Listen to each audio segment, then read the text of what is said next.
Hi everyone, thank you for clicking on this video. So I hope you're all having a good day. Today is a very special day for me because I finally have a day off. And so I'm using this time to talk about the book that I've been currently reading, and I'm going to share some excerpts that I really have been loving from the book, and also other things that I've done this week and what I plan to do. Okay, so as you may know from my last video, I am currently reading Nietzsche's The Birth of Tragedy, and I have been loving it because I actually planned on finishing it in 1 week, but with my schedule, it hasn't really been possible. It hasn't really been a realistic plan, actually, but I made it this far. I'm already almost halfway through. So the book is actually in total 120 pages, including the notes.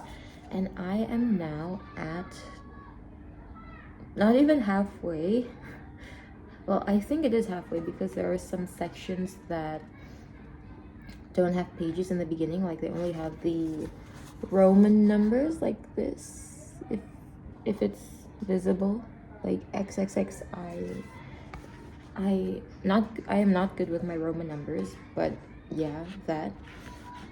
I am now on page 21, and I think it's accumulated to quite a good number for a week. And yeah, I'm planning on continuing it until it's done because, again, I've really been loving this book. I feel like parts of my brain that have been dormant for so long have finally been activated again. I feel like this is something new that I haven't read before. Usually I'm a very big fiction girl, but it's been getting a bit boring recently, so I have been looking for something new, and this is that something new that I've been looking for, and I'm very, very happy with it.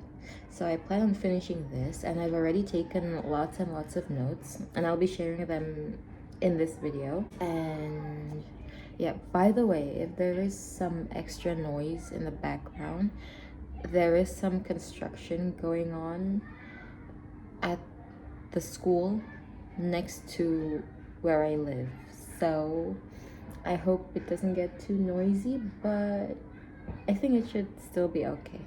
Just if you hear some hammering, that means that's that.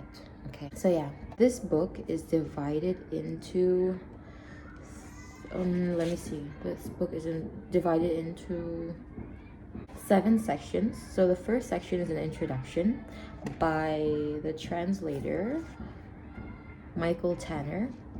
The second part is further readings, and there are also actually more readings in this book that I think they're either not included or I might have missed them in the further reading section, so I included a bit of notes in the front part of the book. I'll read them out later.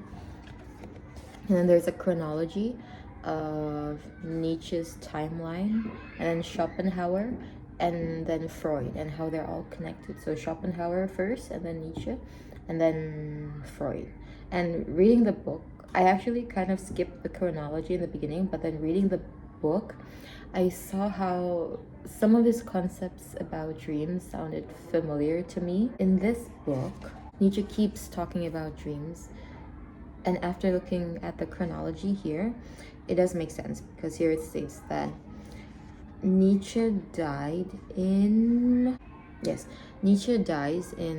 the 1900s, and then after that Freud publishes Interpretation of Dreams. I haven't done any more extensive research on this, if Freud really was like an admirer of Nietzsche's, but it does really make sense reading this here. So in this case, Nietzsche talks about dreams and how they are the true signs of the universe about life. And so life is only seen as an illusion, and the real essence of it can be seen through dreams. Okay, so some quotes that I took from this. I took some notes on this, but it's quite difficult finding them at the moment. I read it somewhere, but I have no idea where I wrote it, but I found some other interesting notes that I took. So in this case, Nietzsche, he really thinks of art as the purest form of life, because what is life actually, according to Nietzsche? Okay, so he thinks that art is the supreme task of life. The supreme task of life cannot be represented by anything else, especially not language. Here, art is divided into two parts. We have the Apolline and then Dionysiac.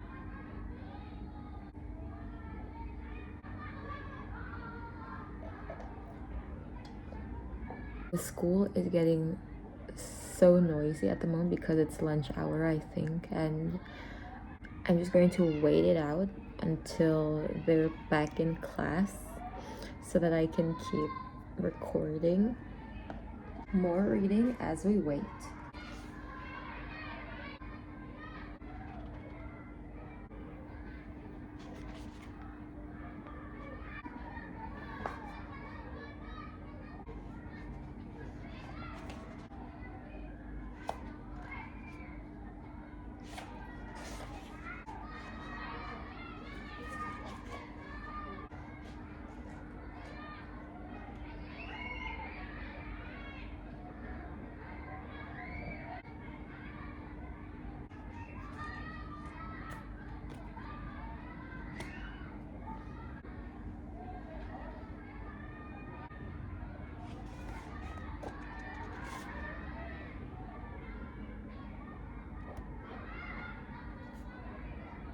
I've basically underlined everything. This is very, very fun to read.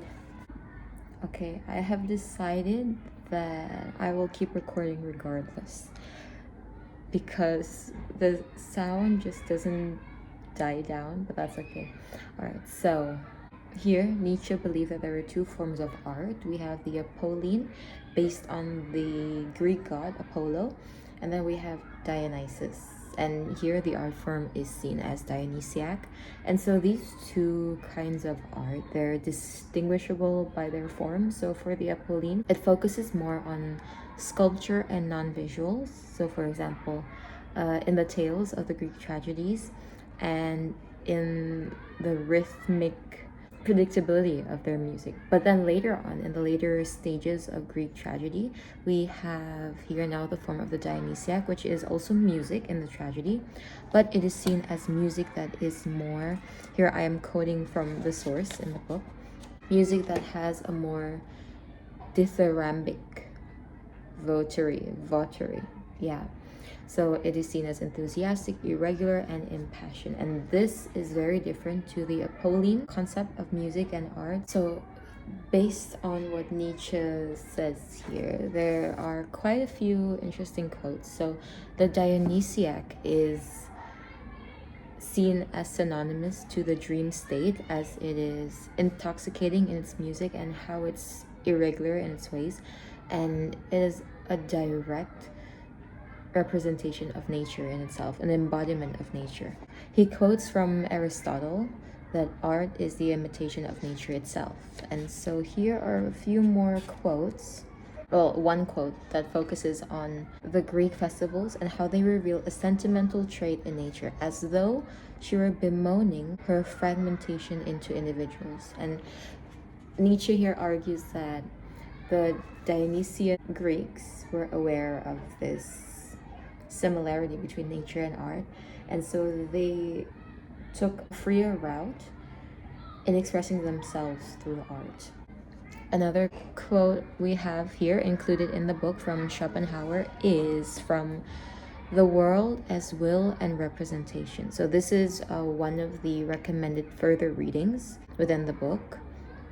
Just as the boatman sits in his little boat, trusting to his fragile craft in a stormy sea, which boundless in every direction, so in the midst of a world full of suffering, the individual man calmly sits, supported by and trusting the principum individuationis. This is Latin, I think, and I read the notes. It says that what this is, the principum individuationis, is all experiences are differentiated and parceled up. including awareness of ourselves. And it is therefore illusory since the reality is undifferentiated. So even our concept of ourselves here is seen as only an illusion. Awareness that we have is only an illusion. And so this is a very interesting concept to me because I've always felt this way somehow, like what is real, what is not real. I'm sure everyone has thought this way of life before, and this just makes me feel less alone because I know that back then, a few hundred years ago, Nietzsche thought the same thing. So it's been very fun reading his thoughts about this. I am taking it with a grain of salt because, I mean, he is just another human being. But it's fun to see that we are not alone in our thoughts and that these thoughts have resonated with others for hundreds, maybe even thousands of years if we compare Nietzsche and then how he references Schopenhauer and then how Schopenhauer references the Greeks, and Nietzsche also references the Greeks, the Romans. And so it's all very fun and very comforting in a way, despite his very pessimistic tone. But yeah, I am planning on reading it even further. And this is supposedly Nietzsche's first book, and his last book, I think, is Thus Spoke Zarathustra, and that is what I'm planning to read after I finish this, and then I finish the Divine Comedy. I am planning on reading that because I think, like, in his whole career, he has had these resonating concepts that he keeps repeating in all of his works. Since this is his first, and he was still quite young, and despite being pessimistic, he was also, I don't know, the tone in his books still seemed optimistic to me. If you know more about this, please do share in the comments. I'm very willing to learn more about this. I just haven't given it extra thought.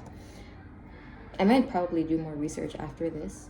And so yeah, after reading this, I am planning to read Thus Spoke Zarathustra, and I'm so happy because I do actually have a copy. I got this like years ago from a secondhand online bookshop. I forgot the name. I might have a look later on and say what it is. And yeah, Thus Spoke Zarathustra, a book for a nun and all. And can you see how yellow the pages are? I think this is a very old copy. Let me see. So it's a Penguin book. Let me see when it was published. Oh wow. It looks so pretty. It says 1978, but I don't think that's correct. Like, this still looks too nice to be published in 1978. Oh well.